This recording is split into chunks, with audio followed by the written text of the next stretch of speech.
कर्मचारियों से 90 घंटे काम कराने की मंशा जताने वाले एल&टी के चेयरमैन एस एन सुब्रमण्यम रोजाना 14 लाख रुपए का वेतन पाते हैं। उनकी मासिक तनख्वाह 51.5 करोड़ थी।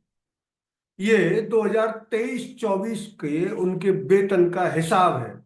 और इसमें एक और खास बात कि वेतन और भत्तों के अलावा वो कंपनी के कामकाज पर कमीशन भी पाते हैं। यानी उनके वेतन का लगभग 35% हिस्सा कमीशन का आता है। लार्सन एंड टुब्रो के चेयरमैन एस एन सुब्रमण्यम ने जो मंशा जताई, उससे पहले नारायण मूर्ति जो इन्फोसिस के संस्थापक हैं, वो भी 70 घंटे काम की मंशा जता चुके हैं। लेकिन इस मंशा के पीछे असलियत क्या है, ये दोनों उद्योगपति या लार्सन एंड टुब्रो के चेयरमैन, जिन्हें उद्योगपति नहीं कहा जा सकता लेकिन कंपनी के कर्ता धर्ता हैं, ये दोनों 1800 यानी 19वीं सदी में मजदूरों ने लड़कर जो अधिकार हासिल किया, उस अधिकार को ध्वस्त करना चाहते हैं। आपको शायद पता होगा या नहीं, जो लोग इतिहास पढ़ते हैं उनको शायद पता होगा कि दुनिया भर के मजदूरों ने, हजारों मजदूरों ने जान गंवाकर 8 घंटे ड्यूटी का अधिकार पाया था। और उस समय दुनिया भर के पूंजीपतियों को करारी शिकस्त दी थी। मजदूर अधिकारों पर लिखने वाले कुछ विश्लेषकों ने ये टिप्पणी की है कि उद्योग जगत अपनी उस पराजय को भुला नहीं पाया है। इस वजह से वह अब उत्पादकता के पर्दे में छिपकर मजदूरों के, कर्मचारियों के 8 घंटे के काम के अधिकार को छीन लेने की साजिश रच रहा। इसमें मौजूदा केंद्र सरकार भी शामिल है, क्योंकि उसकी चुप्पी ये बता रही है कि वो इस मामले में उद्योगपतियों के साथ है। हकीकत आप इस विश्लेषण से अच्छे से समझ जाएंगे, बस शर्त यह है कि आप इसे पूरा देखिए।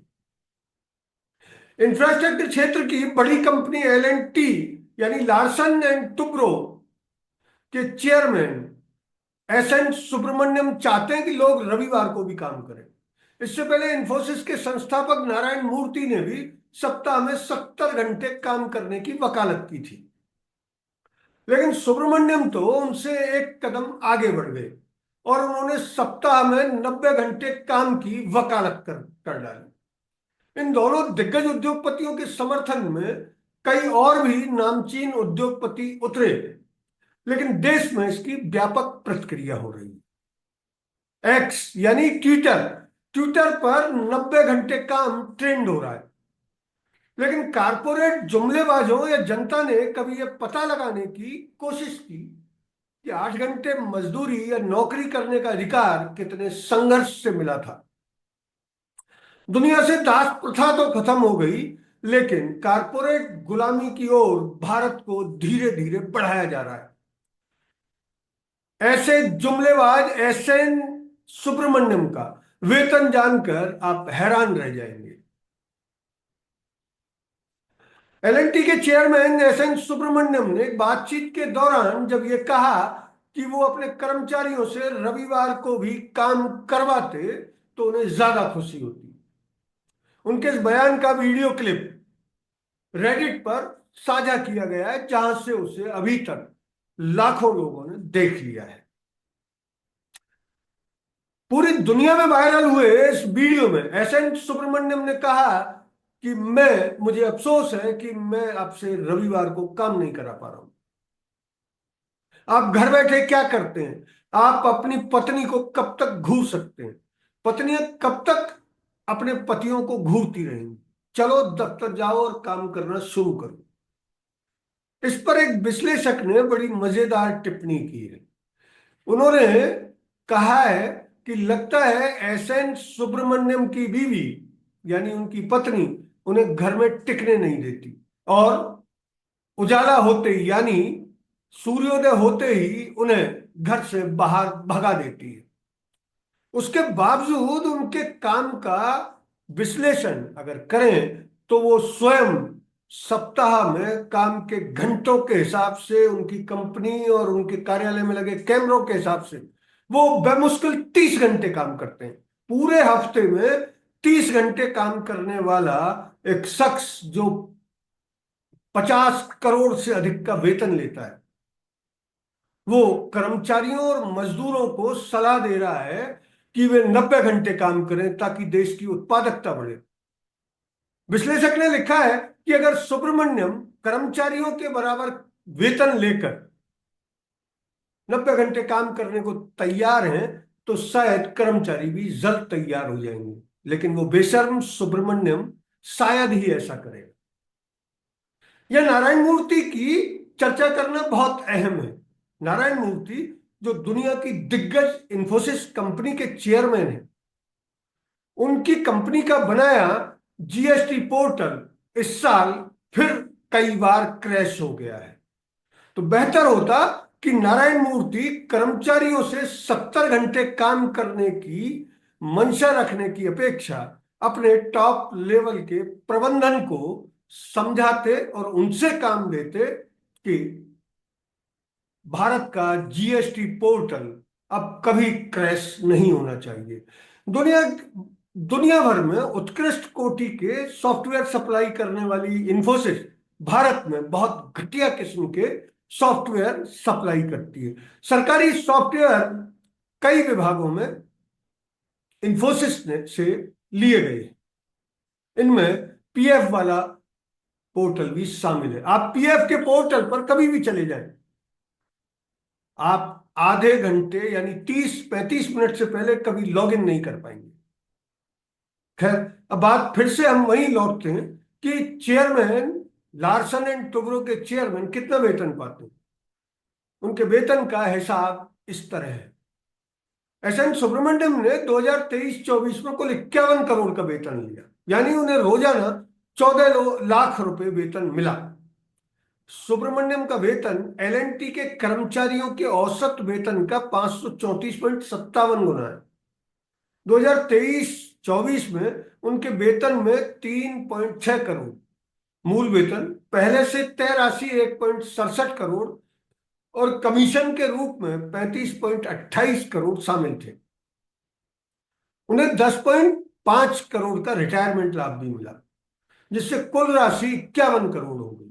सुब्रमण्यम को वित्तीय वर्ष 2023-24 में जो 51.05 करोड़ मिले, वो उनको उससे पिछले साल मिले पैसे की तुलना में 43% ज्यादा है।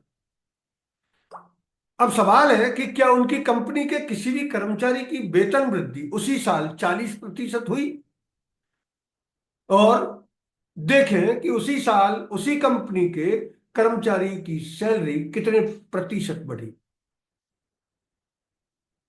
तो आप दांतों तले अंगुली दबा लेंगे। लार्सन एंड टुब्रो ने कर्मचारियों को जो वेतन वृद्धि दी 2023-24 में, वो 1.32% थी। हालांकि कुछ उद्योगपतियों ने सुब्रमण्यम के इस मूर्खतापूर्ण विचार का समर्थन किया, लेकिन बॉलीवुड की एक्ट्रेस दीपिका पादुकोण ने इस मुद्दे पर सबसे पहले बोलने का साहस किया। उन्होंने सोशल मीडिया पर कहा कि इतने वरिष्ठ पदों पर बैठे लोगों को ऐसे बयान देते देखना चौंकाने वाला है। उन्होंने एक हैशटैग वायरल किया, मेंटल हेल्थ मैटर्स के साथ इसे लिखा। यह हैशटैग उसी दिन से लगातार ट्रेंड कर रहा है।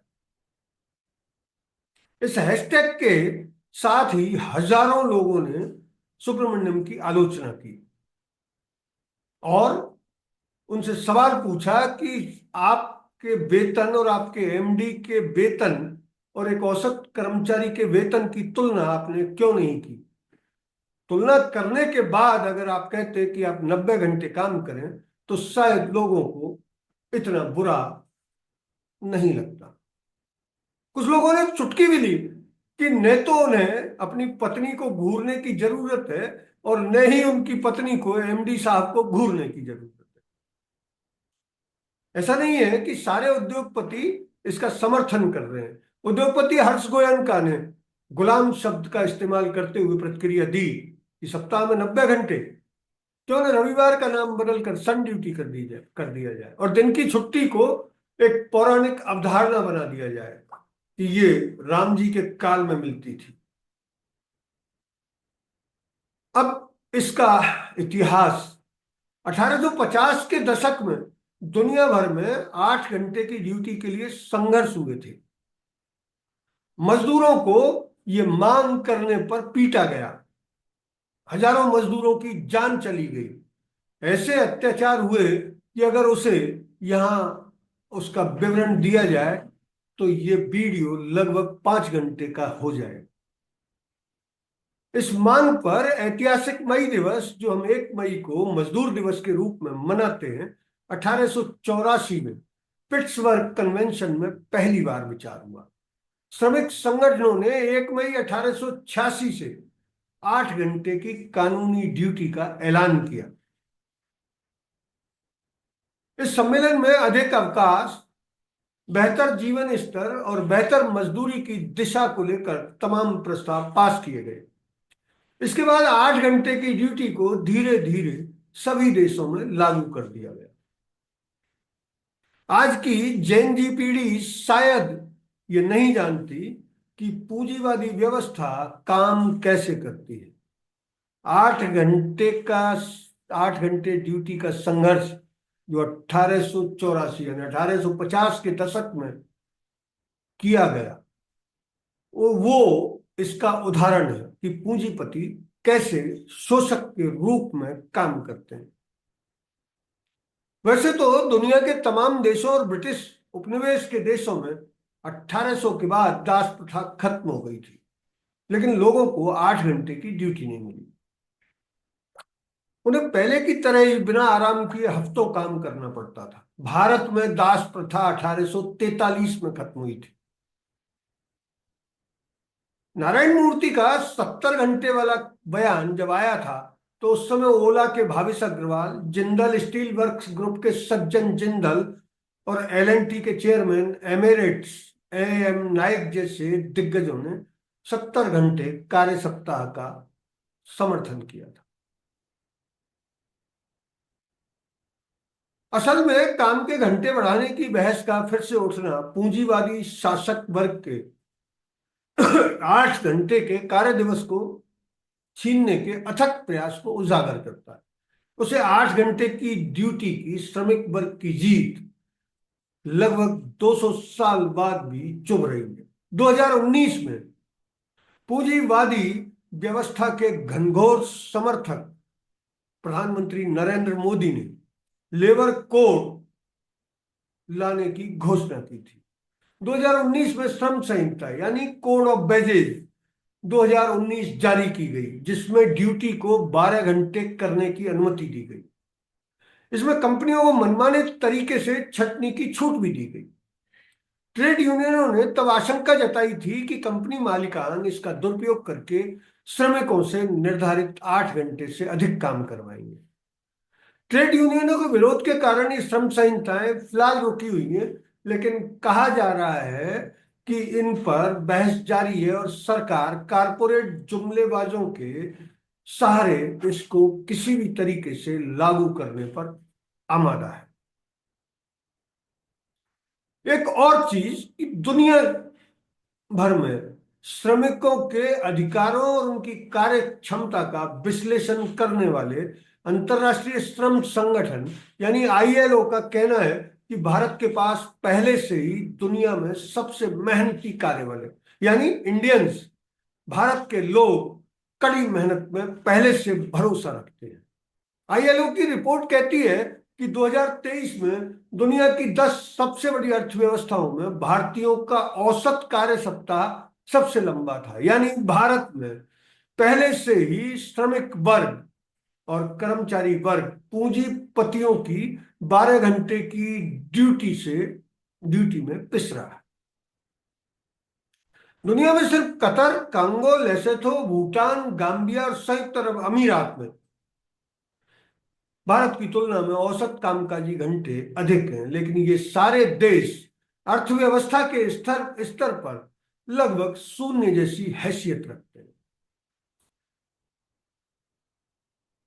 नॉर्वे, फिनलैंड, स्विट्जरलैंड आदि अन्य देशों में जहां काम के घंटे कम है, वहां उच्च श्रम उत्पादकता, यानी जिस उत्पादकता की आड़ लेकर सुब्रमण्यम जैसे उद्योगपति काम के घंटों को बढ़ाना चाहते हैं, वहां आईएलओ की रिपोर्ट कहती है कि स्विट्जरलैंड, फिनलैंड और नॉर्वे, जहां काम के घंटे दुनिया में सबसे कम है, वहां की उत्पादकता दुनिया भर में सबसे ज्यादा है। इसलिए सतर्क हो जाइए, विशेषकर जैन जी पीढ़ी को सतर्क हो जाना चाहिए कि उसके अधिकारों पर धीरे धीरे तलवार चलाई जा रही है। और एक दिन ऐसा आएगा जब कर्मचारियों से 12 घंटे नहीं, 15 घंटे तक ड्यूटी करने की मांग की जाएगी। और अभी कई उद्योगों में और कई अन्य तरह के इंडस्ट्री में ऐसा किया जा रहा है, और उनको न तो ओवर टाइम दिया जा रहा है और न ही उससे संबंधित किसी तरह के लाभ दिए जा रहे हैं। अगर ये वीडियो आपको अच्छा लगा तो इसे लाइक करें, शेयर करें और हाँ, हिंदी हेडलाइन को सब्सक्राइब जरूर करें। धन्यवाद। जय हिंद।